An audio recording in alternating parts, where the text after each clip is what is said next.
Di tengah riuhnya pasar turi, seorang ibu paruh baya tertangkap mencuri satu buah mangga dan dihajar massa tanpa ampun.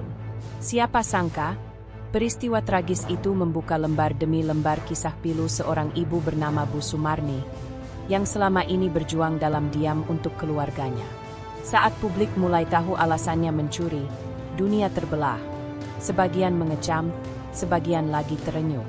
Seorang mahasiswa vokal, seorang menantu yang setia, hingga seorang pedagang yang menyesal, menjadi bagian dari perjalanan penyembuhan luka yang tak hanya fisik, tetapi juga harga diri.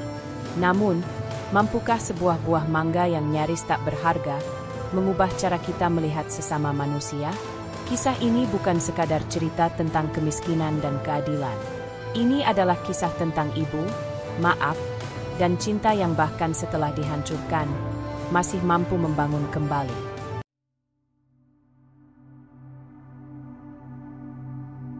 Pasar turi pagi itu begitu ramai. Pedagang menjajakan dagangannya sambil berseru keras, mencoba menarik perhatian para pembeli yang lalu lalang dengan keranjang belanja di tangan. Aroma rempah, keringat, dan sayur-sayuran segar bercampur menjadi satu dalam suasana khas pasar tradisional.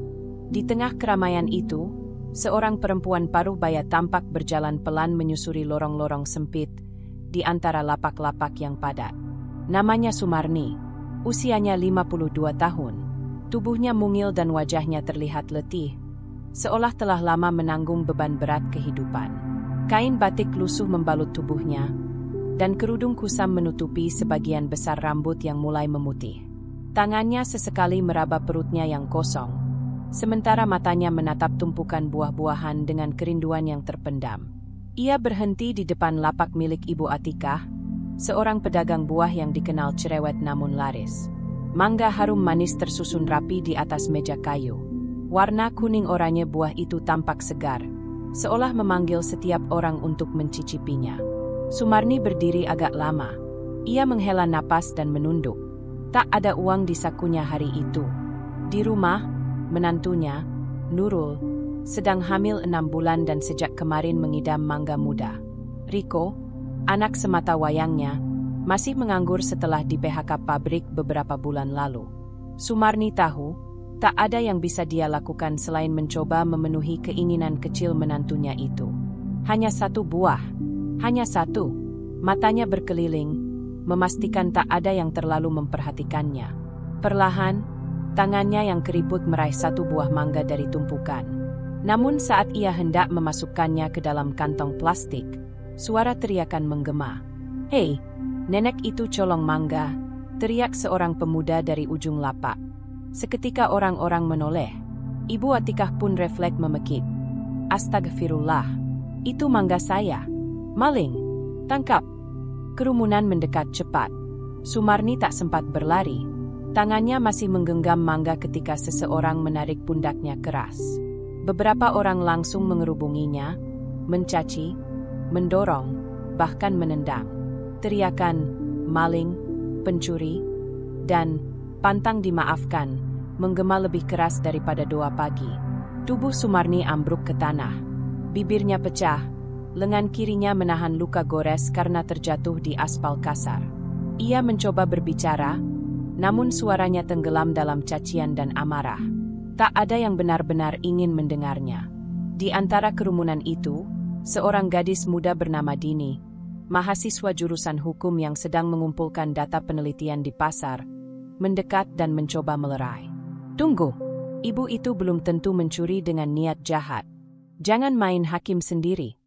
Dini berseru dengan lantang. Beberapa orang mulai ragu, tapi sebagian masih bersikukuh. Salah satu pria bertubuh besar menantang. "Apa kamu mau bela maling? Kalau nggak salah, kenapa ngambil diam-diam?" Dini berdiri di depan tubuh Bu Sumarni yang sudah tak berdaya. "Kalau kalian lanjutkan, kalian bisa masuk penjara karena penganiayaan. Saya saksi mata dan saya tahu hukum," ujarnya tegas. Pak Jamil, ketua RT yang kebetulan sedang belanja di dekat sana, segera datang setelah mendengar keributan. Wajahnya tegang melihat kondisi Sumarni yang berdarah. Sudah, semua bubar. Kita selesaikan ini di pos keamanan. Jangan main hakim sendiri."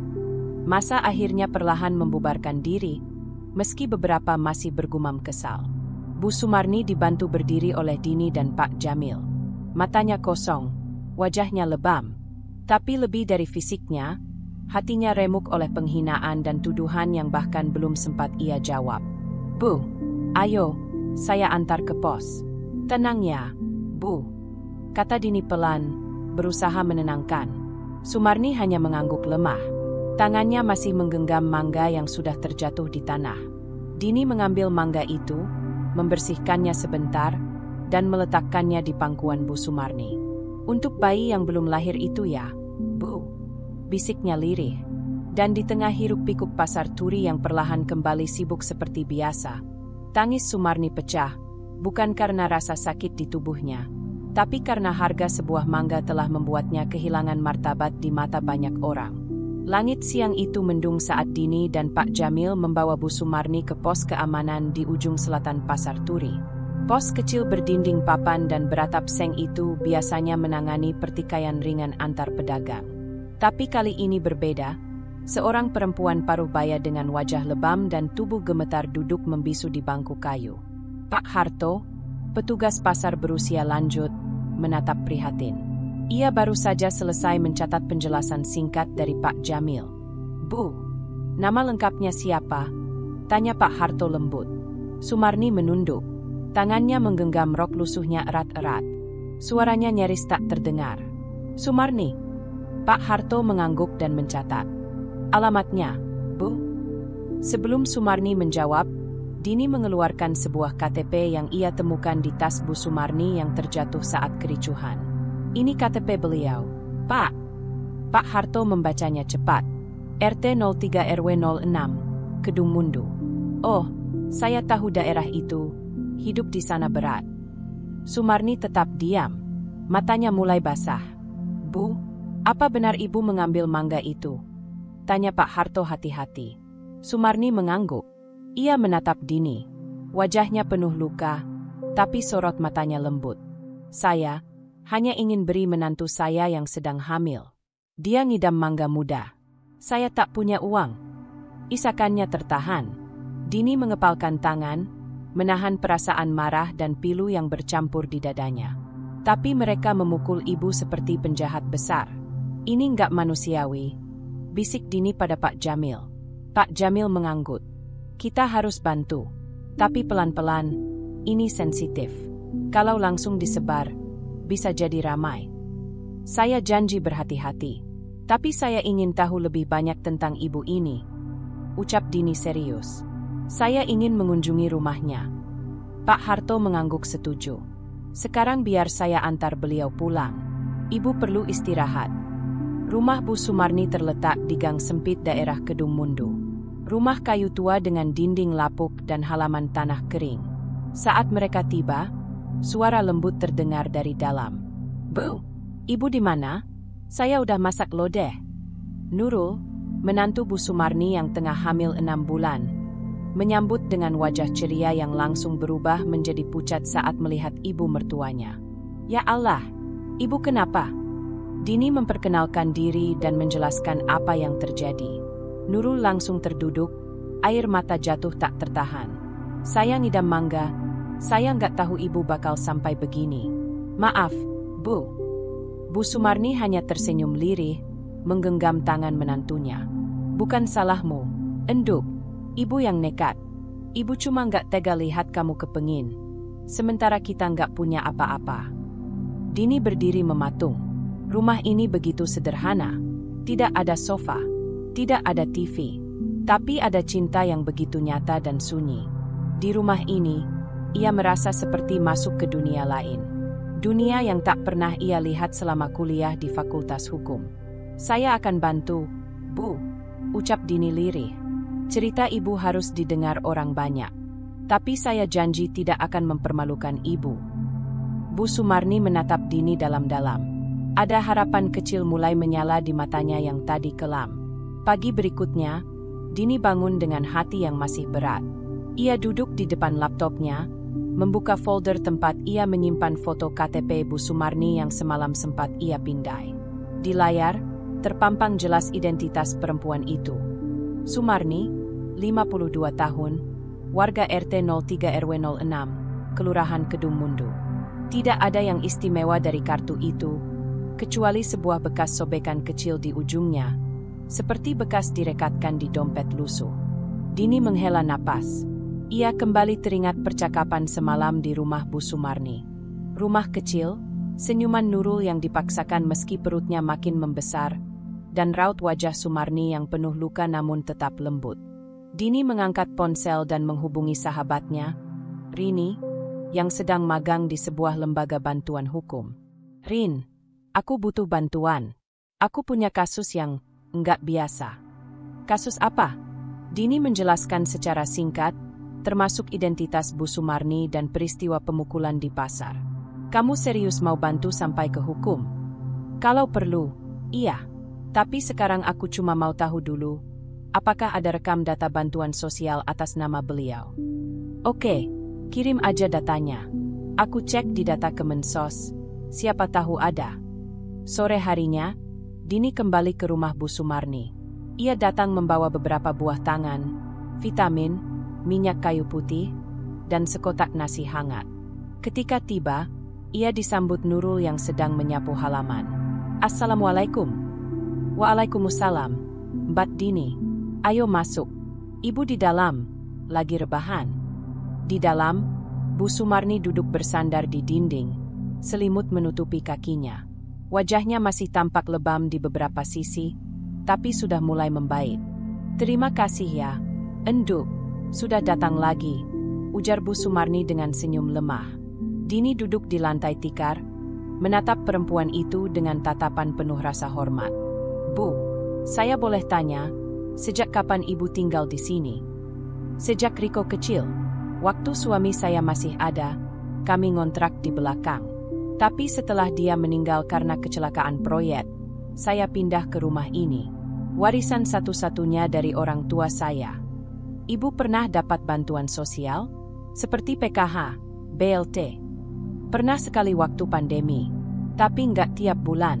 Pernah juga didata, tapi nggak tahu kenapa nama saya nggak keluar lagi. Dini mencatat semuanya. Ia tahu data semacam ini penting untuk disampaikan ke publik jika ia memutuskan untuk menulis kisah Bu Sumarni secara terbuka.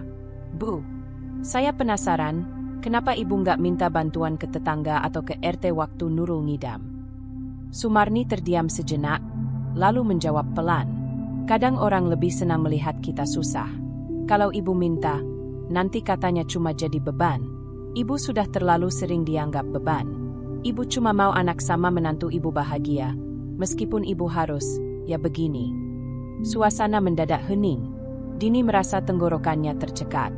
Di balik KTP yang sederhana itu, ada kisah hidup yang panjang, luka yang tidak pernah sembuh. Saat Dini kembali ke kos, ia menerima pesan dari Rini. Din, aku cek.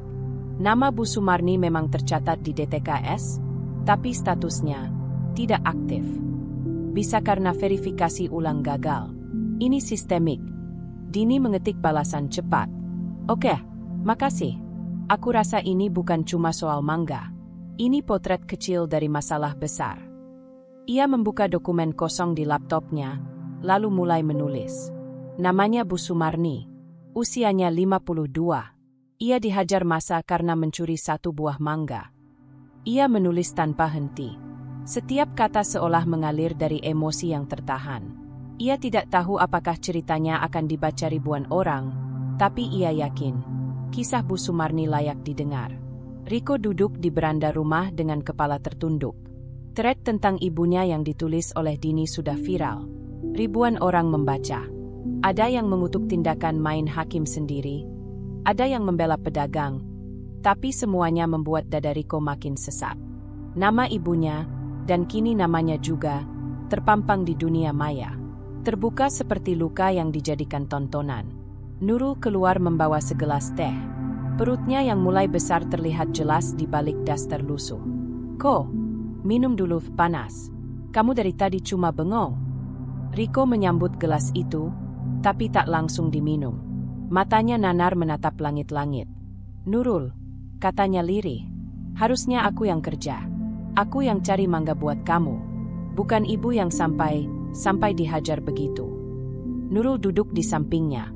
Ia tahu, kata-kata tak akan cukup menyembuhkan luka suaminya. Tapi ia harus mencoba. Kamu bukan gagal. Kok, kamu belum beruntung aja. Kita semua di sini lagi berjuang. Namun Riko tetap merasa gagal. 2 tahun terakhir, ia hanya bisa mencari uang dari pekerjaan serabutan. Pernah jadi tukang antar galon, pernah narik ojek, pernah kerja bangunan harian. Tapi tak pernah cukup.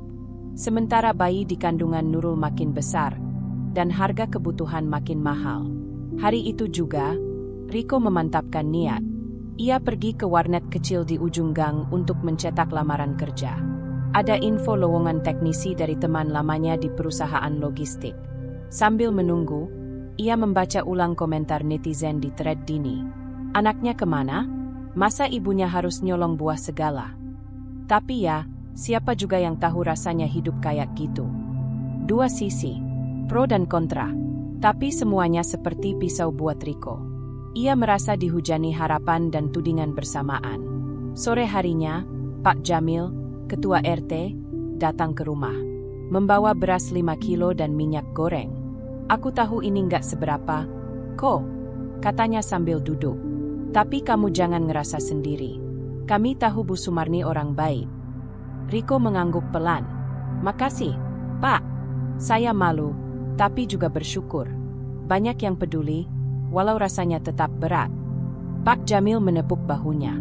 Kalau kamu butuh surat pengantar buat ngelamar kerja, bilang aja. Aku siap bantu. Jangan nyerah, nak. Selama ibumu masih hidup, kamu masih bisa tebus semuanya. Malam harinya, Riko duduk di samping tempat tidur ibunya yang mulai bisa tersenyum walau masih lemah. Ia menggenggam tangan yang kurus dan masih penuh lebam itu. Ibu, Riko minta maaf. Maaf karena belum bisa jadi anak yang bikin ibu bangga. Tapi Riko janji, Riko nggak akan biarkan ibu hidup kayak gini terus. Di malam yang sepi, tangis Riko jatuh tanpa suara. Tapi di balik air mata itu, ada api kecil yang menyala. Ia tak akan membiarkan kejadian itu jadi akhir kisah mereka. Ia akan berjuang, demi ibu, demi keluarganya. Pagi itu, matahari baru saja muncul ketika Nurul mulai menyapu halaman depan rumah. Suasana masih tenang, tapi batinnya jauh dari tenang. Ia sesekali berhenti, memegangi perutnya yang semakin membesar. Bayi dalam kandungannya sering menendang akhir-akhir ini, mungkin merasakan guncangan batin ibunya. Di dalam rumah, Bu Sumarni masih tidur. Wajahnya mulai membaik, tapi luka-luka di tubuhnya belum sepenuhnya sembuh. Sementara Riko baru saja berangkat ke kota tetangga membawa lamaran kerja, berharap ada secercah harapan di tengah keterpurukan mereka. Nurul mengambil napas dalam-dalam. Hatinya kacau, tapi wajahnya tetap tenang. Ia tahu, jika ia ikut lemah, maka rumah ini akan runtuh. Ia adalah penopang terakhir ketika suaminya diliputi rasa malu dan ibunya dirundung trauma. Setelah selesai bersih-bersih, Nurul masuk ke dapur dan mulai menyiapkan bubur untuk Bu Sumarni. Tak lama, ia mendengar suara pelan dari kamar. Nurul. Ia bergegas ke kamar. Bu Sumarni sudah bangun, duduk dengan sandaran bantal. Iya, Bu. Mau minum atau makan? Tanya Nurul lembut. Air putih dulu. Tenggorokan ibu kering. Nurul mengambilkan air dan membantu Bu Sumarni minum. Perempuan tua itu menatap menantunya lama-lama. Ada rasa bersalah yang sulit ia ungkapkan. Maafkan ibu ya, enduk. Nurul tersenyum. Kenapa minta maaf, Bu? Harusnya ibu nggak maksa pergi ke pasar hari itu. Harusnya ibu bilang saja kamu ngidam. Ibu terlalu nekat. Mata Bu Sumarni mulai berkaca-kaca. Nurul menggeleng pelan. Bu, yang ibu lakukan itu karena sayang. Saya tahu. Saya justru merasa bersalah karena ngidam aneh-aneh. Padahal saya bisa tahan. Tapi ibu malah, sampai segitunya. Ibu cuma ingin lihat kamu bahagia. Makan buah yang kamu pengin. Ibu tahu hidup kamu udah berat. Nurul menahan tangis. Ia genggam tangan mertuanya erat-erat. Bu, kalau bukan karena ibu, saya nggak akan bertahan di rumah ini. Saya masuk keluarga ini karena ibu. Waktu orang tua saya meninggal dan saya ditinggal sendiri, ibu yang pertama kali rangkul saya. Ibu bukan mertua, tapi ibu kedua saya. Bu Sumarni tak bisa menahan air matanya lagi. Ia menangis pelan di pelukan Nurul. Hari itu, Nurul tidak hanya merawat Bu Sumarni. Ia juga mulai berinisiatif mengatur ulang keuangan rumah tangga. Ia catat sisa uang tabungan, memeriksa kebutuhan bayi yang masih kurang, dan mulai mencicil kebutuhan pokok dari bantuan yang berdatangan lewat Pak Jamil dan beberapa tetangga yang peduli.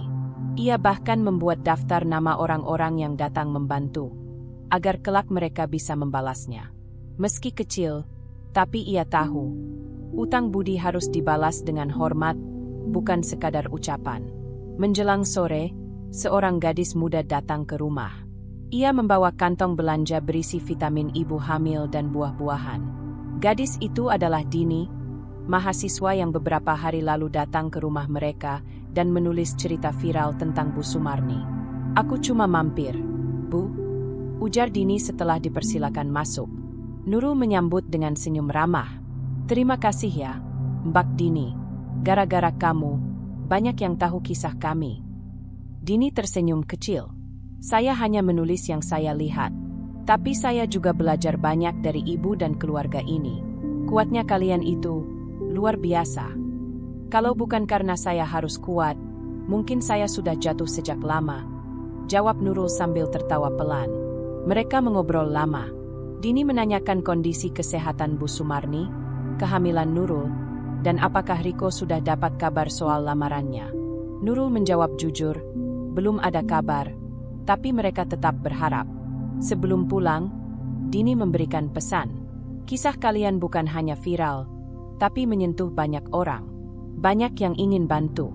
Saya harap bantuan ini bukan sekadar rasa iba, tapi titik balik." Nurul menatap mata Dini. Dalam benaknya, ia berkata, "Kami bukan minta dikasihani, kami hanya ingin dilihat sebagai manusia yang pantas dihormati." Malam itu, saat Nurul menyandarkan kepala di pundak Riko yang baru pulang, ia berbisik, "Aku tahu kamu malu, Ko, tapi kita nggak sendirian." Riko membalas pelukannya. Dalam hati mereka, semangat baru mulai tumbuh. Karena ketika rasa malu dikalahkan oleh kasih, hanya harapan yang tersisa. Di meja kecil dekat tempat tidur Bu Sumarni, ada satu buah mangga harum manis yang sudah menguning sempurna. Bukan hasil curian. Mangga itu dikirim oleh seorang donatur anonim lewat Pak Jamil, sebagai bentuk simpati. Tapi mangga itu tak pernah disentuh Bu Sumarni. Ia hanya menatapnya setiap hari. Diam, seolah buah itu bukan makanan, melainkan lambang luka. Luka yang bukan cuma di tubuh, tapi juga di harga diri. Pagi itu, Nurul sedang mencuci pakaian ketika suara lirih terdengar dari dalam kamar. "Nurul!" Ia segera masuk. Bu Sumarni duduk lemah di kasurnya, menatap mangga itu. "Apa ibu mau makan buahnya?" tanya Nurul pelan. Bu Sumarni menggeleng. "Ibu cuma mau cerita." Nurul duduk di sampingnya. Tangan Bu Sumarni gemetar saat menggenggam lengan menantunya. Ia mulai bicara, suara serak pelan, seolah membawa beban bertahun-tahun. "Dulu, waktu kamu belum datang ke rumah ini, ibu sering simpan uang dari sisa belanja. Uang receh, nggak banyak, tapi cukup buat beli camilan kecil buat Riko kalau dia pulang kerja. Kadang keripik, kadang buah. Riko itu suka mangga sejak kecil. Kamu tahu, kan?" Nurul mengangguk, senyum samar. "Waktu kamu hamil dan bilang ngidam mangga, ibu langsung ingat Riko dulu. Ibu senang, rasanya seperti masa lalu terulang. Tapi waktu ibu tanya harga mangga di pasar, 1 kilo 30.000. Uangnya ibu cuma ada 12.000. Bu Sumarni menarik napas berat. "Ibu cuma pengen bawa satu aja. Buat kamu, buat rasa bahagia kecil di rumah. Tapi, ya Allah, ternyata harga sebuah mangga terlalu mahal buat orang seperti ibu." Air mata Nurul menetes perlahan. Ia tak menyela. Ia tahu, hari ini Bu Sumarni sedang mengangkat beban yang lama tertahan. Pas ibu masuk ke pasar, lihat tumpukan mangga harum manis di lapak Bu Atikah. Ibu cuma berdiri di situ. Lama. Nunggu. Sampai orang-orang lengah. Satu mangga ibu selipin ke dalam tas belanja. Cuma satu. Tapi Allah Maha melihat. Dan manusia juga. Nurul menggenggam tangan ibu mertuanya erat-erat. Bu, itu bukan salah ibu. Kalau sistem di sekitar kita peduli, nggak akan ada ibu-ibu yang harus nyolong demi buah. Bu Sumarni tersenyum tipis. Lelah. Ibu nggak nyesal buat kamu. Enduk. Tapi ibu nyesal, bikin kamu malu. Bikin Riko malu. Riko nggak pernah malu, Bu. Dia justru bangga punya ibu seperti ibu. Dia bilang ke saya semalam, kalau ibu sampai begitu demi kita, aku harus jadi laki-laki yang lebih baik. Hari itu, Riko pulang lebih cepat.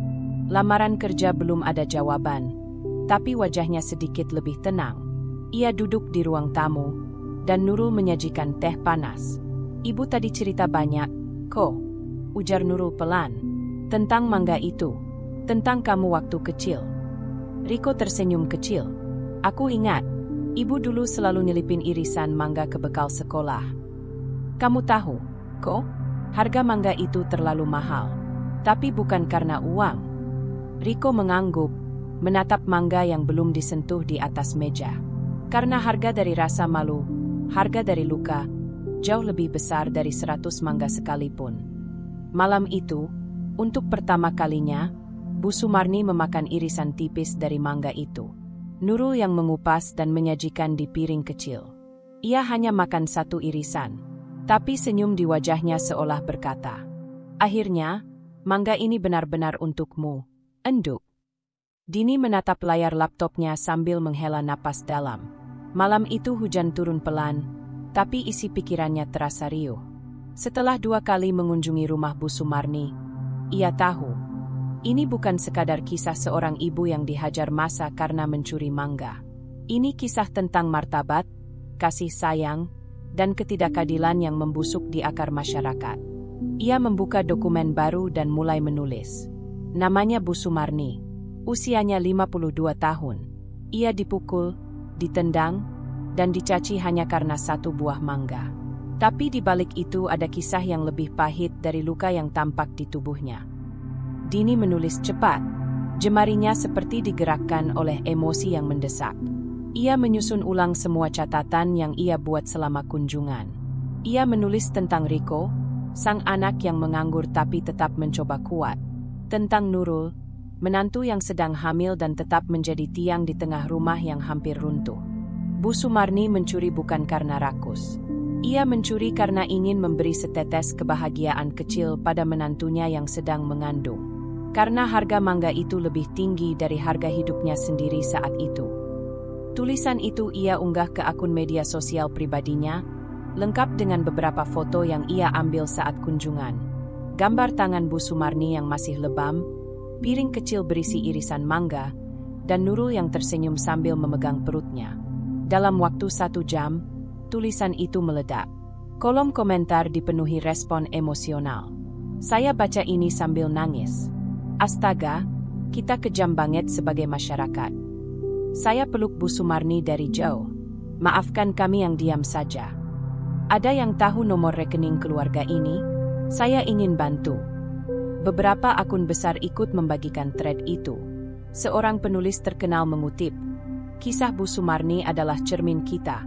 Bagaimana kemiskinan bisa dipukuli, lalu dilupakan. Laman trending pagi itu penuh dengan tagar. Mangga Bu Sumarni, keadilan untuk ibu. Bahkan seorang pejabat daerah ikut mengomentari dan menjanjikan pemeriksaan lanjutan atas tindakan main hakim sendiri.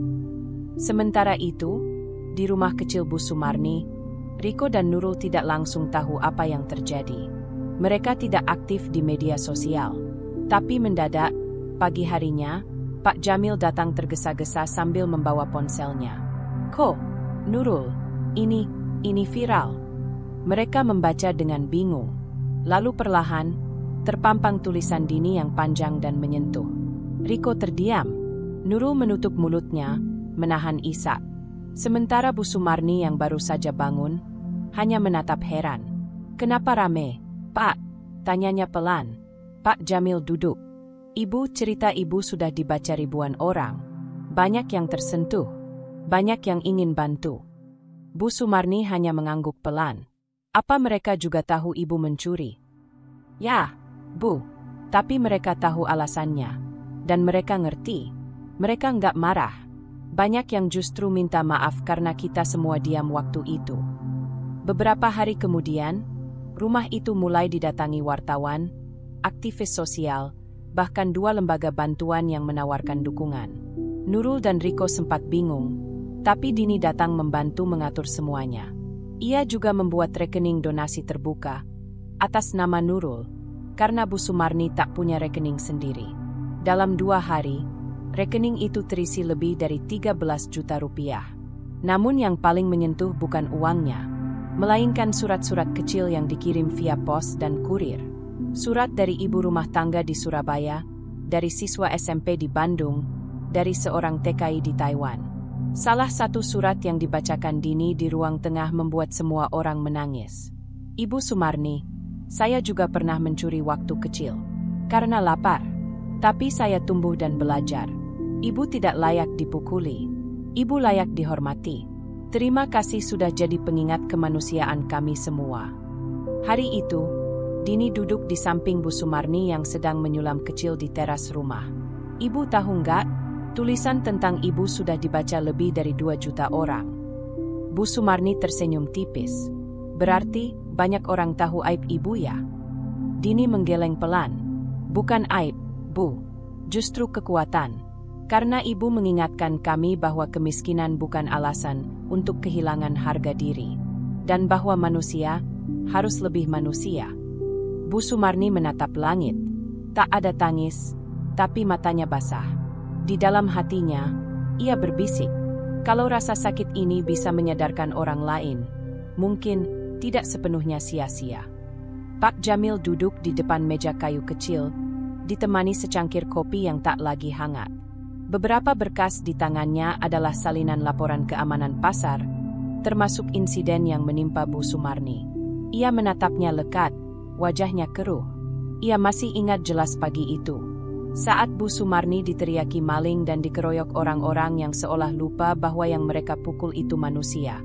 Bukan pencuri kambuhan, bukan kriminal kelas berat. Hanya seorang ibu tua yang tersandung nasib. Sebagai ketua RT, ia merasa gagal. Ia tahu latar belakang keluarga Bu Sumarni. Ia tahu Riko pengangguran, Nurul sedang hamil, dan Bu Sumarni kerap menolak bantuan dengan alasan masih bisa berusaha sendiri. Dan sekarang, saat seluruh negeri membicarakan kejadian itu, Pak Jamil tahu, diamnya saat itu bukan hanya kesalahan, tapi dosa sosial. Siang itu, Pak Jamil memutuskan pergi ke pasar. Ia ingin bertemu Ibu Atikah, pedagang buah yang pertama kali meneriaki Bu Sumarni. Pasar Turi tak seramai biasanya sejak kejadian itu viral. Banyak pedagang merasa resah karena stigma, pasar kejam, rakyat beringas. Ia berjalan perlahan, menyapa beberapa pedagang yang masih mengenalnya sebagai Pak RT. Pak Jamil, sapa seorang pria paruh baya, pedagang ayam. Itu, soal Bu Sumarni, kami ikut sedih. Tapi memang waktu itu semua orang panik, nggak ada yang mikir jernih. Pak Jamil mengangguk. Saya tahu, Mas. Tapi justru karena itu, saya mau bantu luruskan. Kita semua harus bertanggung jawab, walaupun sedikit. Di ujung deretan lapak, Ibu Atikah sedang menata buah. Rambutnya diikat cepat, matanya sayu. Saat melihat Pak Jamil mendekat, ia tampak gugup. Bu Atikah, sapa Pak Jamil ramah. Pak RT, jawabnya pelan. Mau beli mangga? Pak Jamil menggeleng. Saya mau bicara soal Bu Sumarni. Ibu Atikah menunduk. Saya salah, Pak. Saya tahu. Waktu itu saya panik. Mangga saya udah sering hilang. Saya kira ibu itu maling yang sama kayak sebelumnya. Kalau ibu tahu sekarang alasannya. Ibu Atikah terdiam. Air matanya menetes tanpa suara. Saya sudah baca semua. Saya nggak nyangka. Saya merasa berdosa. Pak, apalagi sekarang banyak orang yang lihat saya seolah-olah iblis. Pak Jamil menarik napas dalam. Saya tidak datang buat menyalahkan, Bu. Tapi kita sama-sama harus minta maaf. Kita warga, kita tetangga, dan kita biarkan seorang ibu dipukul tanpa membela. Ia mengeluarkan sebuah salinan surat dari posko keamanan pasar, laporan peristiwa dan daftar nama saksi. Saya akan sampaikan ini ke balai desa. Rencana akan diadakan sidang terbuka. Bukan pengadilan, tapi forum klarifikasi. Dan ibu juga harus datang. Sore harinya, Pak Jamil datang ke rumah Bu Sumarni. Ia disambut Riko dan Nurul di depan rumah. Ibu lagi tidur, Pak, ujar Nurul. Tak apa, saya ingin bicara dengan kalian berdua. Mereka duduk di ruang tamu sederhana. Pak Jamil menjelaskan rencananya untuk menggelar forum terbuka di balai desa, mengundang warga pasar, tokoh masyarakat, termasuk perwakilan aparat, untuk mendengarkan penjelasan dari Bu Sumarni dan semua pihak yang terlibat. Tujuan saya bukan mengungkit luka, tapi menyembuhkan. Kita semua salah waktu itu, dan kita harus akui di depan Bu Sumarni. Riko menatapnya serius. Terima kasih, Pak. Akhirnya ada yang mau bicara. Sejak kejadian itu, Ibu makin tertutup. Tapi kalau dia tahu semua orang siap dengar, mungkin dia akan mau buka suara. Pak Jamil mengangguk. Saya ingin Ibu Sumarni tahu, dia tidak sendiri. Kita gagal melindungi. Sekarang saatnya kita meminta maaf dengan cara yang pantas. Menjelang malam, ketika suasana rumah mulai tenang, Pak Jamil pamit. Sebelum pulang, ia sempat menatap wajah Bu Sumarni yang tertidur di kamar. Maafkan kami, Bu. Semoga suara kebenaran masih cukup keras untuk didengar, meski telat. Di luar rumah, lampu-lampu jalan mulai menyala. Tapi malam itu, cahaya di hati Pak Jamil terasa lebih terang. Ia tahu, tidak semua bisa ditebus. Tapi permintaan maaf yang jujur adalah awal dari pemulihan yang sesungguhnya. Pagi itu, Ibu Atikah berdiri lama di depan kaca. Ia menatap pantulan wajahnya, lingkar mata gelap, kerutan semakin jelas. Sejak thread Dini viral, lapaknya di pasar sepi pembeli. Beberapa pelanggan tetap bahkan memilih berpindah ke pedagang lain. Ada yang terang-terangan bilang, saya nggak bisa beli buah dari orang yang ikut memukul seorang ibu. Meski dia tidak menyentuh Bu Sumarni secara fisik saat kejadian, suara teriakannya, maling, tangkap, telah menjadi pelatuk kekerasan itu. Dan sekarang, suara itu bergaung kembali di kepalanya setiap malam. Hari itu, undangan dari balai desa sudah sampai. Di kertasnya tertulis jelas, forum klarifikasi warga terkait insiden Pasar Turi. Tempat, Balai Desa Ngemplak. Waktu, Sabtu, pukul 15 WIB. Kehadiran Anda sangat dibutuhkan sebagai pihak pelapor pertama. Tangan Ibu Atikah gemetar saat melipat surat itu. Ia tahu, ini bukan forum untuk menyalahkan. Tapi tetap saja, perasaan bersalah membelit hatinya seperti tali yang makin kencang. Di pasar, pedagang buah lain menatapnya penuh makna. Ada yang iba, ada yang sinis. Berani datang ke forum, Bu? Tanya seorang penjual tempe, setengah berbisik. Ibu Atikah mengangguk pelan. Kalau saya nggak datang, saya nggak bisa tidur tenang, Bu. Sore itu, ia memutuskan membeli 1 kilo mangga harum manis dari lapak sebelah. Mangga yang dulu ia jual dengan bangga, kini terasa seperti beban simbolis. Tapi ia tahu, ia harus membawanya untuk diserahkan sendiri, sebagai lambang permintaan maaf. Sebelum forum dimulai, Ibu Atikah datang lebih awal. Di tangannya ada kantong kertas berisi mangga. Wajahnya tegang. Di aula, beberapa warga sudah hadir. Ada Pak Jamil, Dini, Riko, Nurul, dan beberapa pedagang pasar. Bu Sumarni duduk di kursi roda di sudut aula, mengenakan kerudung lembut warna abu-abu. Mata mereka bertemu. Ibu Atikah hampir tak kuat menatapnya. Pak Jamil memulai acara dengan tenang. Ia menjelaskan maksud forum, bukan menghakimi, tapi mendengar dan memulihkan. Setelah itu, ia mempersilakan Ibu Atikah berbicara lebih dulu. Sebagai pelapor awal, Ibu Atikah berdiri. Suaranya bergetar. Tangannya mengepal erat kertas kecil berisi catatan. Saya Ibu Atikah, pedagang buah di Pasar Turi. Saya orang yang pertama meneriaki Bu Sumarni pagi itu. Ia menelan ludah, menahan isak. Saya melihat seseorang mengambil mangga dari lapak saya. Saya panik. Mangga saya sering hilang. Saya teriak. Saya tidak berpikir. Saya tidak melihat wajah Bu Sumarni jelas saat itu.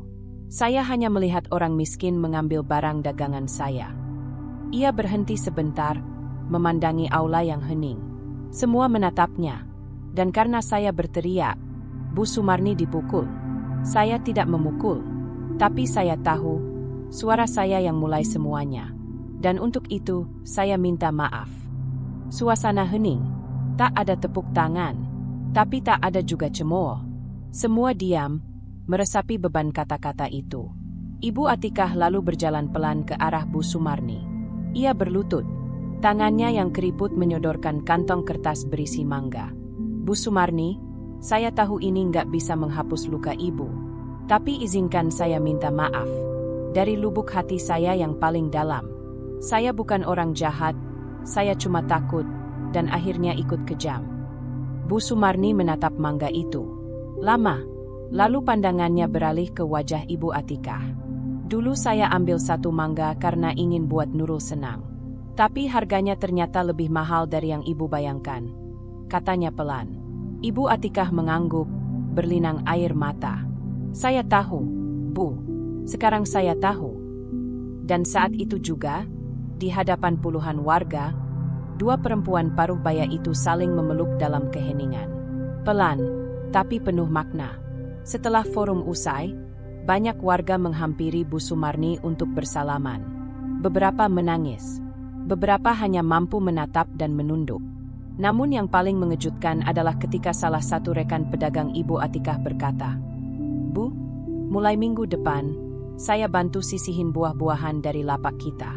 Kita kasih ke orang-orang seperti Bu Sumarni. Bukan karena kasihan, tapi karena itu yang seharusnya." Dan sore itu, Balai Desa menjadi saksi bahwa luka bisa sembuh. Asal keberanian untuk jujur dan rendah hati bisa lebih besar dari ego dan rasa malu. Ramadan datang dengan langit lembut dan suara azan yang lebih syahdu dari biasanya. Di kampung Ngemplak, suasana mulai berubah. Warung kecil kembali menggantungkan lampu minyak saat malam, dan suara anak-anak yang membangunkan sahur kembali terdengar di jalan-jalan sempit.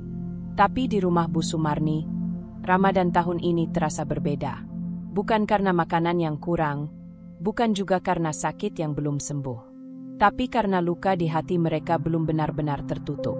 Luka dari perlakuan masyarakat, dari rasa malu yang menyelinap di setiap tatapan, dan dari rasa bersalah karena hanya ingin memberi sepotong kebahagiaan.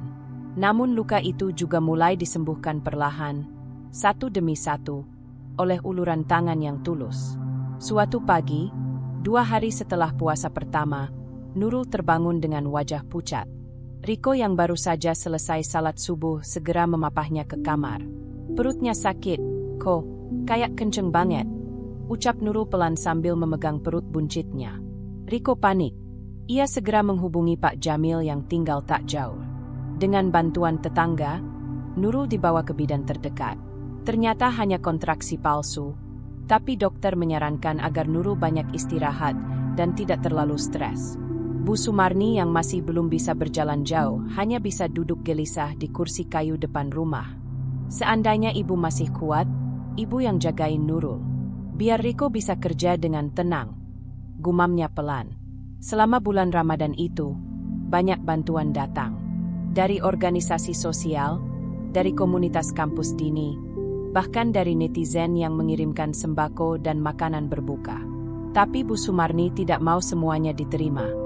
Yang kita butuh cukup, katanya pada Riko dan Nurul. Kalau berlebihan, kasih ke tetangga.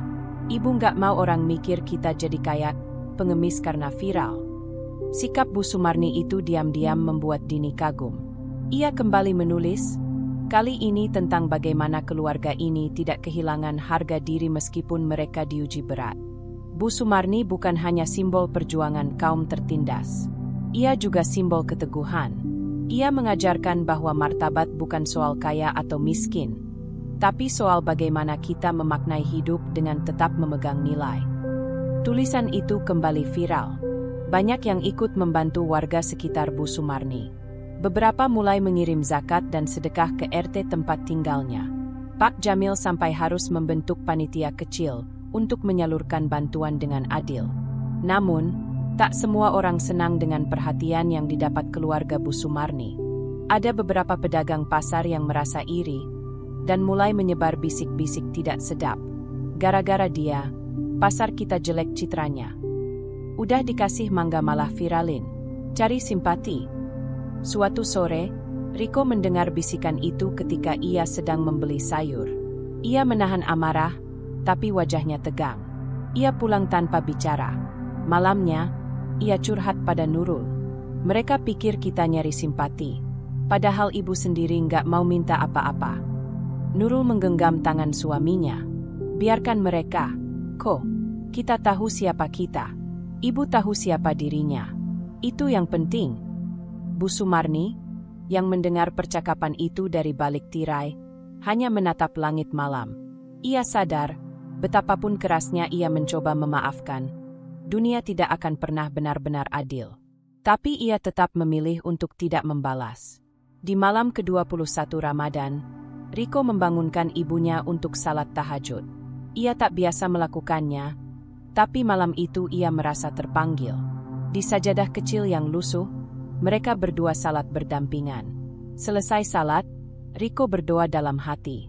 Ya Allah, kalau memang kami harus miskin, tidak apa. Tapi tolong jangan ambil hati ibu yang tabah itu. Jangan buat dia patah lagi. Bu Sumarni menoleh. Mata mereka bertemu.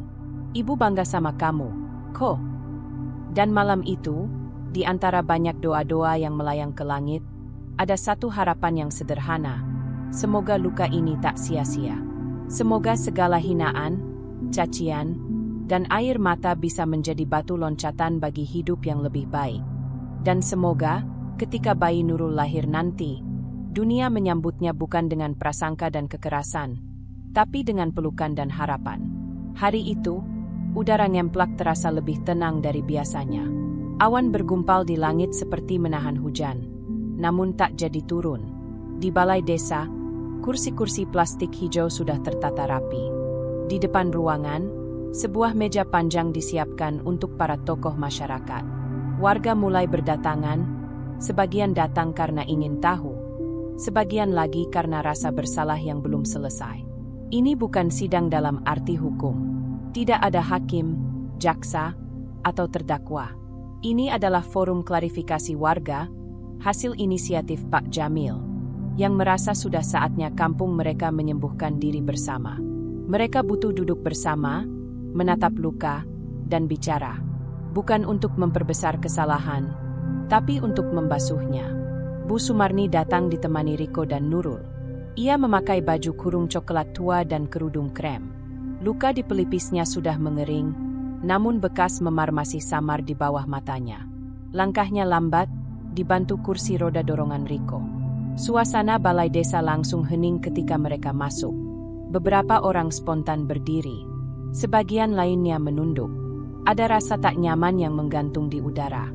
Pak Jamil berdiri di depan mikrofon. Assalamualaikum warahmatullahi wabarakatuh. Hari ini, kita semua berkumpul bukan untuk mencari siapa yang salah, tapi untuk mendengar, untuk memahami, untuk minta maaf, dan mungkin memaafkan. Ia melirik ke arah Ustaz Rahman, yang duduk di sebelahnya. Ustaz Rahman mengangguk dan melanjutkan. Kita hidup dalam masyarakat yang gampang menilai, tapi lupa bertanya, mudah memukul, tapi lupa menyembuhkan. Semoga hari ini, kita belajar untuk jadi manusia seutuhnya. Satu persatu, perwakilan warga dipersilakan bicara. Ada pedagang yang dulu ikut mengejar Bu Sumarni, kini meminta maaf dengan suara serak.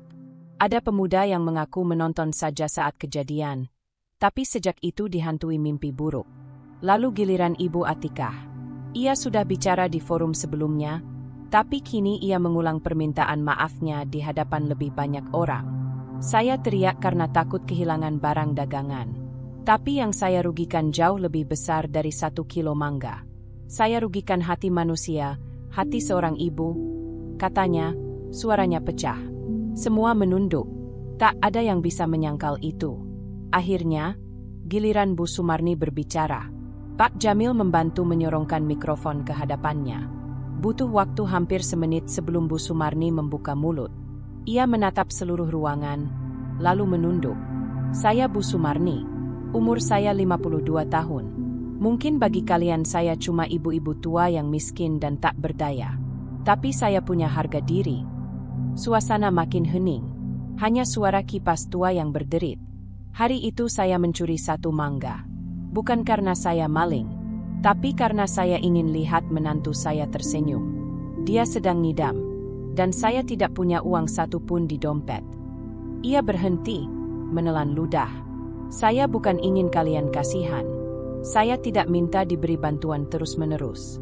Tapi saya ingin kalian tahu bahwa satu tindakan kecil bisa menghancurkan hidup seseorang. Bisa membuat anak saya menunduk tiap bertemu tetangga. Bisa membuat saya takut keluar rumah. Matanya mulai berkaca-kaca. Saya sudah memaafkan. Tapi saya harap kalian juga belajar. Jangan ulangi ini ke orang lain. Jangan buru-buru menghakimi. Setelah itu, Ustaz Rahman berdiri dan membacakan doa. Ia menutup forum dengan kalimat yang membuat banyak orang terdiam lama. Tangan yang kita pakai untuk memukul, hari ini kita pakai untuk salaman. Hati yang kita isi dengan prasangka, hari ini kita isi dengan pengertian. Jangan tunggu viral, baru kita peduli. Usai acara, warga bergiliran menyalami Bu Sumarni. Beberapa membawa oleh-oleh kecil, kue, beras, bahkan sebuah kerudung baru. Bukan sebagai pengganti luka, tapi sebagai simbol niat baik. Bu Sumarni tersenyum untuk pertama kalinya di tempat umum sejak kejadian itu. Tak lebar, tapi tulus. Di perjalanan pulang, Riko mendorong kursi roda ibunya perlahan. Ibu, enggak apa-apa tadi ngomong kayak gitu. Bu Sumarni menoleh. Ibu cuma bilang yang ibu rasa. Biar mereka juga bisa rasa. Riko mengangguk. Ia tahu, ibunya mungkin tidak akan pernah benar-benar sembuh dari trauma itu. Tapi hari ini, satu langkah besar telah mereka ambil bersama. Dan langkah itu menuju pemulihan yang nyata. Minggu itu, rumah kecil Bu Sumarni nyaris tak pernah sepi. Sejak forum terbuka di Balai Desa, perhatian publik kembali memuncak. Tidak hanya media lokal yang mulai mengangkat kisahnya, tapi juga influencer dan tokoh masyarakat yang tergerak ingin membantu. Paket-paket mulai berdatangan setiap pagi. Beras, susu, baju baru, dan bahkan barang-barang elektronik sederhana. Tak jarang ada yang menyelipkan amplop berisi uang tunai dengan tulisan tangan. Untuk Bu Sumarni, semoga berkah. Ini udah penuh semua, Bu. Di dapur sampai nggak bisa jalan. Ujar Riko sambil menunjuk tumpukan kardus sembako yang tak lagi muat di rak. Ia terdengar agak risih. Nurul yang tengah mengelus perutnya hanya bisa tersenyum lemah. Orang-orang itu niatnya baik, kok. Jangan disalahkan. Bu Sumarni duduk di kursi rotan tua. Diam cukup lama sebelum akhirnya bersuara. Ibu tahu mereka niat bantu. Tapi ibu nggak butuh semua ini. Loh, Bu. Buat persiapan lahiran Nurul juga ini, ujar Riko cepat. Ibu tahu, katanya pelan. Tapi kenapa ya?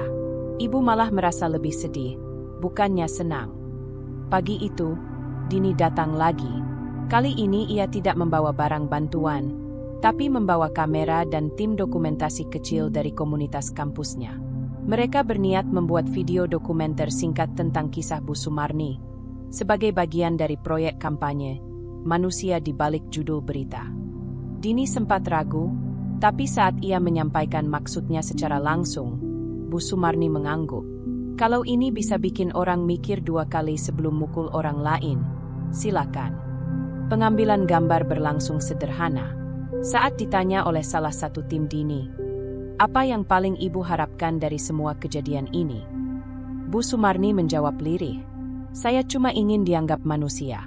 Bukan objek kasihan. Saya ini ibu. Saya ini juga warga. Bukan cuma potret viral. Beberapa hari setelah video itu tayang di media sosial, donasi mengalir lebih deras. Rekening Riko, yang awalnya hanya dipakai untuk pembayaran listrik dan cicilan motor, mendadak dibanjiri transfer dari orang tak dikenal. Ada yang Rp25.000, ada yang Rp1.000.000. Dalam waktu kurang dari seminggu, totalnya sudah lebih dari Rp80 juta. Ini gila, Riko melongo saat mengecek saldo. Ia tunjukkan pada Nurul. Nurul terdiam. Kita harus tanya ibu, Ko. Saat malam menjelang, mereka duduk bersama. Riko menyerahkan ponselnya ke Bu Sumarni. Di layar, angka saldo besar terlihat jelas. Bu Sumarni hanya menatap angka itu lama. Ko, kamu bisa mulai hidup lebih baik dengan ini. Tapi ibu mau satu hal. Apa, Bu? Jangan bangun rumah baru. Jangan beli barang mewah. Jangan bikin orang kampung mikir kita manfaatin kesialan ini buat kaya. Riko mengangguk pelan, terenyuh. Ibu mau sebagian uang ini disumbangkan ke warga yang lebih susah. Sisanya, buat modal kecil. Kita buka warung atau apa gitu. Tapi pelan-pelan aja. Jangan mencolok. Beberapa hari kemudian, Riko dan Dini mengumumkan pembukaan dana gotong royong Bu Sumarni. Dana itu ditujukan untuk membantu warga sekitar yang hidup dalam garis kemiskinan. Dikelola secara transparan oleh RT dan tokoh masyarakat. Tak lama, Bu Sumarni menjadi semacam simbol lokal. Bukan hanya korban, tapi penggerak. Ia tetap tinggal di rumah lamanya. Ia tetap naik kursi roda ke warung sebelah untuk membeli tahu. Ia tetap memandangi langit setiap pagi sambil menyuap sarapan perlahan. Tapi kini, ia dihargai, bukan dikasihani. Tentu tidak semua suara jadi baik. Masih ada suara sumbang. Alah, modal viral doang bisa hidup enak. Kalau semua maling dikasih duit, bahaya. Nih. Namun Bu Sumarni tidak lagi terusik. Ia sudah berada di tempat berbeda dalam batinnya.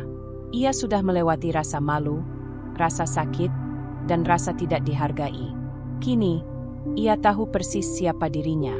Dan ia tahu, uang bisa membeli kasur empuk, kipas angin baru, bahkan makanan lebih enak. Tapi uang tidak pernah bisa menghapus luka yang ditorehkan oleh penghinaan. Tidak bisa membayar harga dari harga diri yang diinjak. Dan karena itu, ia memilih untuk tetap sederhana, tetap hidup dengan tenang, dan tetap memaafkan dunia yang pernah memukulnya, tanpa tahu siapa dia sebenarnya. Bulan Ramadan hampir usai.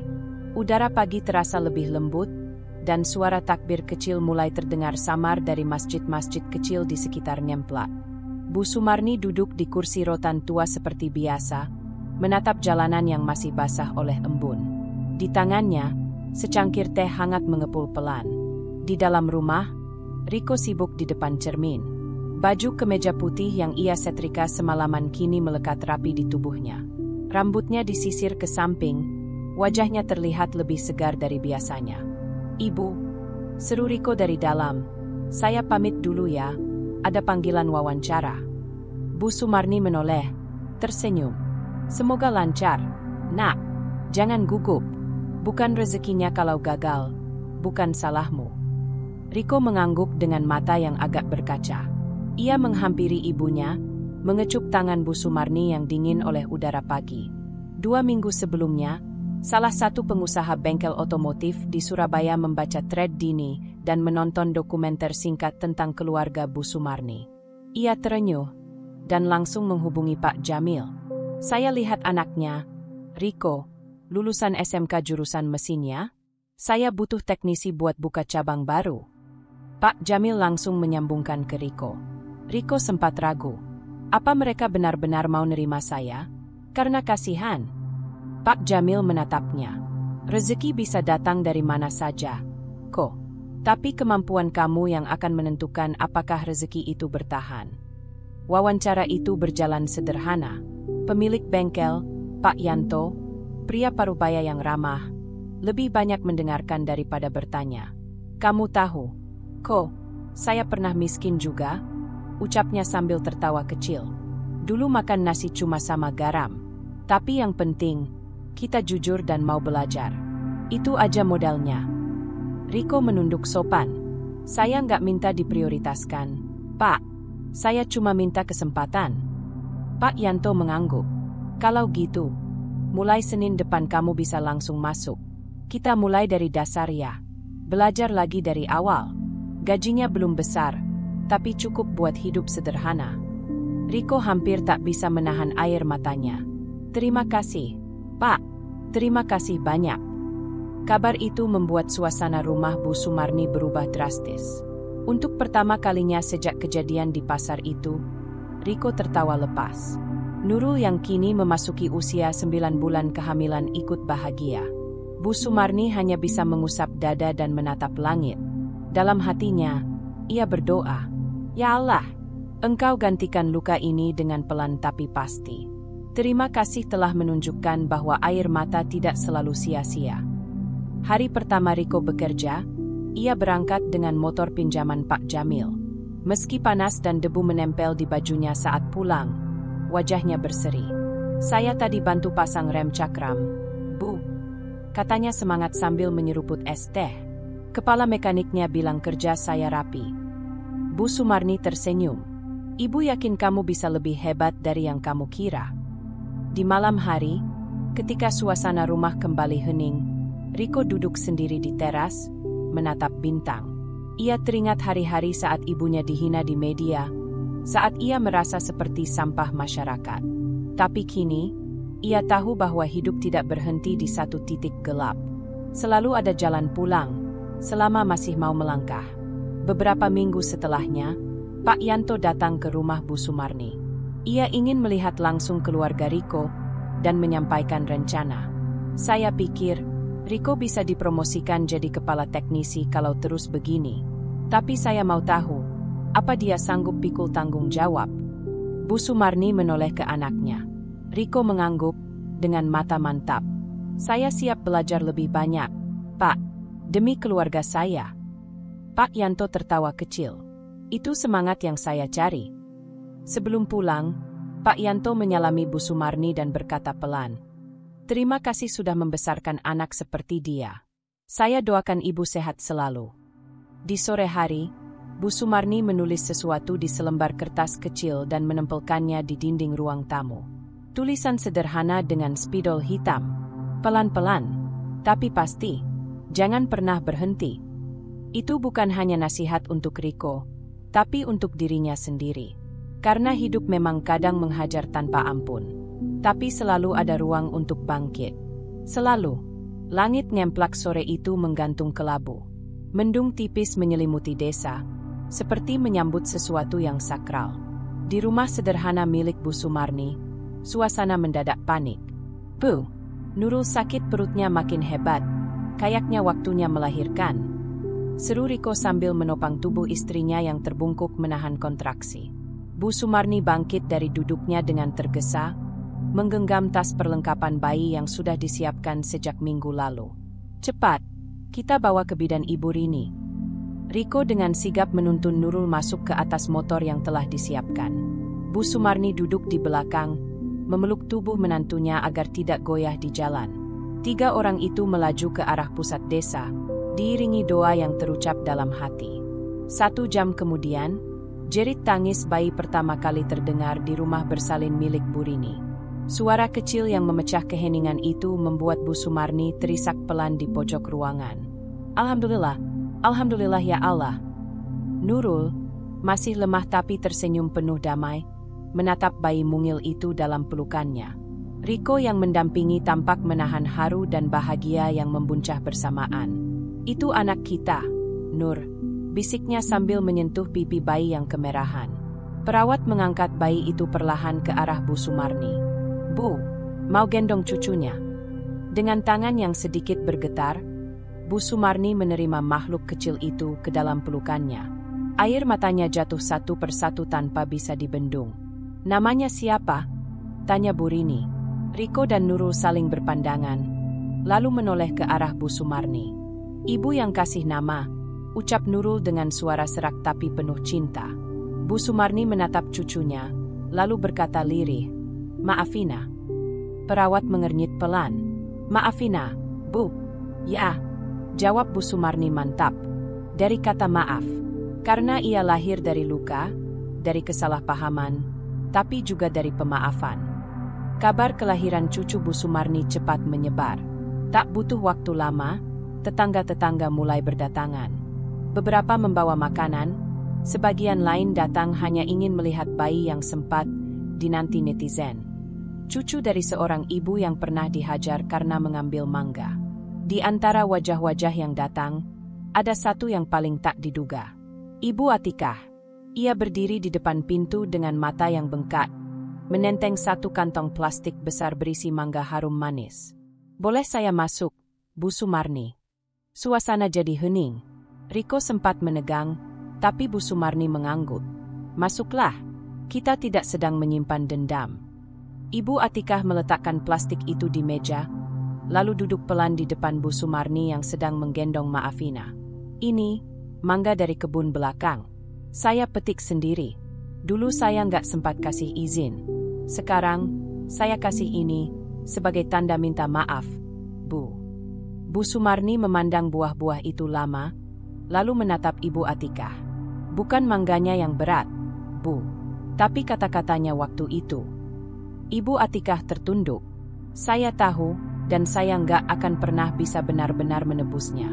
Tapi hari ini saya datang bukan cuma minta maaf. Saya juga mau belajar jadi manusia yang lebih baik." Bu Sumarni menatapnya lekat. Ia mengulurkan tangan, menggenggam tangan Ibu Atikah erat. "Kalau begitu, kita mulai dari sini." Malam harinya, suasana rumah itu dipenuhi kedamaian yang tak pernah mereka rasakan sejak tragedi di pasar. Riko duduk di depan rumah, memangku Maafina yang sudah tertidur. Di sampingnya, Nurul menyandarkan kepala di pundaknya. Di dalam, Bu Sumarni sedang melipat baju bayi sambil melantunkan zikir pelan. "Cuma mangga," gumam Riko lirih. "Cuma satu buah mangga, tapi dampaknya." Nurul menggenggam tangannya. "Tapi lihat, kok, sekarang kita di sini. Utuh, bersama. Dan cucu kita jadi pengingat bahwa luka bisa sembuh." Riko mengangguk pelan, menatap langit malam yang dihiasi bintang. Hatinya terasa ringan, seperti lembaran baru telah dibuka. Bukan hanya untuk keluarganya, tapi juga untuk orang-orang di sekelilingnya. Dan di dalam rumah itu, di pelukan Bu Sumarni, Maafina tidur nyenyak, tanpa tahu bahwa ia telah menjadi lambang sebuah perjalanan panjang. Dari luka menuju penerimaan, dari dendam menuju damai, dari amarah menuju maaf. 1 bulan telah berlalu sejak kelahiran Maafina. Kehidupan keluarga kecil Bu Sumarni perlahan-lahan membentuk ritmenya kembali. Rumah sederhana mereka tidak lagi hanya menjadi tempat berteduh dari hujan dan panas, tapi menjadi pusat kehangatan baru yang tidak pernah mereka bayangkan akan datang lagi. Pagi itu, Bu Sumarni duduk di teras, mengayun pelan kursi rotan tuanya yang mulai reot tapi penuh kenangan.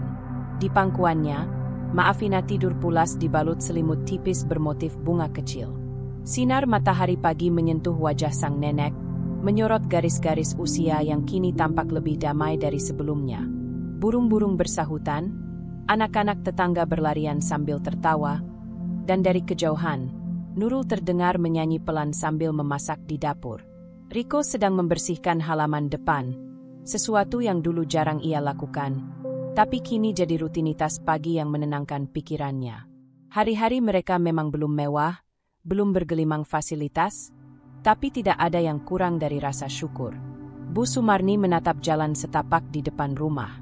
Di sanalah, beberapa bulan lalu, ia pernah berjalan pulang dengan tubuh penuh luka dan hati yang remuk. Di sanalah ia pernah merasa lebih kecil dari debu. Tapi hari ini, tempat itu justru menjadi jalan yang mengantarnya kembali pulang, secara utuh. Pak Jamil datang membawa selembar undangan kecil dari balai desa. "Bu Sumarni, minggu depan ada acara penyuluhan masyarakat soal literasi sosial dan empati. Nama ibu diminta jadi pembicara tamu." Bu Sumarni mengerutkan dahi. "Saya? Jadi pembicara?" Pak Jamil tersenyum. "Ibu udah jadi simbol kekuatan dan ketabahan. Banyak warga yang ingin belajar dari kisah ibu." Ia terdiam lama. "Saya cuma perempuan tua, Pak Jamil. Tapi perempuan tua yang tidak tumbang, walau dihantam sekeras-kerasnya oleh prasangka. Itu tidak semua orang bisa." Seminggu kemudian, di balai desa, ratusan warga berkumpul. Beberapa datang bukan hanya karena penasaran, tapi benar-benar ingin mendengar suara seorang ibu yang pernah mereka abaikan. Termasuk Ibu Atikah, yang kini duduk di deretan depan, menggenggam buah mangga sebagai simbol penghormatan. Bu Sumarni berdiri di depan mikrofon dengan tangan sedikit gemetar. Namun saat ia mulai berbicara, suaranya pelan tapi teguh. Saya bukan siapa-siapa. Saya bukan tokoh. Saya bukan korban yang ingin dikasihani. Saya hanya ibu yang saat itu ingin membuat anak saya bahagia. Tapi saya dihukum seolah saya maling besar. Ia berhenti sejenak. Ruangan hening. Yang paling menyakitkan bukan pukulan itu, tapi tatapan kalian. Seolah saya tidak layak disebut manusia hanya karena saya salah. Seolah tidak pernah ada ruang untuk memahami sebelum menghakimi. Beberapa warga mulai mengusap air mata. Pak Jamil menunduk dalam, mencoba menahan emosi. Saya di sini bukan untuk membuka luka, tapi untuk membuka mata. Lanjutnya, kalau kita tidak bisa membantu seseorang yang jatuh, paling tidak, jangan ikut menginjaknya. Tepuk tangan pecah perlahan, bukan karena performa, tapi karena rasa bersalah dan kagum yang menyatu jadi satu. Malamnya, keluarga Bu Sumarni berkumpul di ruang tengah. Riko menyuapi Nurul yang menyusui, dan Bu Sumarni duduk di samping mereka sambil menyelimutkan Maafina yang mulai merengek. Ibu nggak pernah nyangka bisa bicara di depan orang sebanyak itu, katanya lirih. Riko tersenyum. Mungkin Allah memang ingin luka ibu jadi pelajaran buat orang banyak. Bu Sumarni menoleh ke arah cucunya. Dan dia yang jadi pengingat bahwa pemaafan selalu lebih kuat dari kemarahan. Akhirnya, hari-hari kembali tenang. Tidak ada lagi kamera, tidak ada lagi tagar viral, tidak ada lagi penghakiman. Hanya hari demi hari yang dijalani dengan sederhana, jujur, dan utuh. Di halaman depan, pohon mangga tua milik tetangga kini menjuntai ke arah rumah Bu Sumarni. Beberapa buahnya bergelantungan rendah, nyaris bisa dipetik dengan tangan kosong. Tapi Bu Sumarni tak pernah menyentuhnya lagi. Bukan karena trauma, tapi karena ia tahu, ia tidak perlu mencuri untuk memberi cinta. Dan cintanya kini tumbuh di pelukan. Bernama Maafina, cucu kecil yang mengubah aib jadi pengingat, luka jadi kekuatan, dan penghakiman jadi pintu menuju pengertian. Dengan mata yang mulai mengantuk, Bu Sumarni mengayun kursi rotannya sambil bersenandung pelan. Lalu memejamkan mata, bukan untuk melupakan dunia, tapi untuk mensyukuri bahwa ia masih ada, masih dicintai, dan masih bisa mencintai dengan utuh. Dan itulah akhir dari cerita kita kali ini. Setiap perjalanan pasti membawa pelajaran, dan semoga kisah tadi bisa memberi inspirasi atau hiburan buat kamu yang nonton. Kalau kamu suka dengan cerita seperti ini, jangan lupa untuk klik tombol like, tinggalkan komentar di bawah, dan tentu saja subscribe biar kamu nggak ketinggalan cerita-cerita seru selanjutnya.